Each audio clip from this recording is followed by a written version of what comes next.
The little girl was rushing to school, but then she suddenly realized that the old man next to her was her husband. However, her husband didn't recognize her and looked confused as he casually walked away. So after school, the little girl directly went into his house. Once inside, she looked nostalgic and told the man that she was his wife, Ellie's mother. The man couldn't help but laugh when he heard that. He thought the little girl was joking, but the little girl immediately ran to her daughter's room. She gently touched her daughter's face and said she looked just like she did when she was young. Then the little girl ran downstairs and saw the last picture of her last life in the living room. She scolded them, saying they had so many nice photos but chose the ugly one.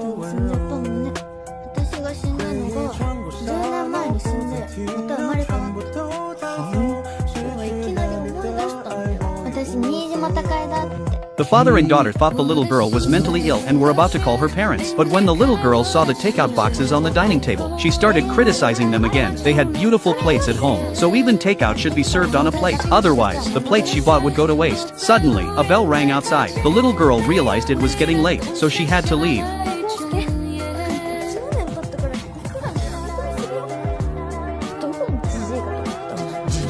Before she left, she said she'd be back tomorrow and left happy, leaving behind a puzzled father and daughter in the house. Sure enough, the next day, after school, the little girl went straight to their house, but this time, no one was home, so she skillfully found the spare key under a flower pot. She immediately went inside and found the secret money she had hidden. Then she opened the souvenir album and looked happily at the once happy family. However, when she saw a blank page, the little girl realized that in the 10 years since her death, her daughter and husband had not been happy, so she decided to do something for them. Later, she called the man and asked him to meet at their old spot. She hung up before Jack could say anything. Jack didn't think anything of it and took the bus home. He remembered how he used to be late for his wife's appointments. Unexpectedly, halfway there, the little girl really showed up at their old spot with the same expression as his wife. It immediately made Jack want to find out.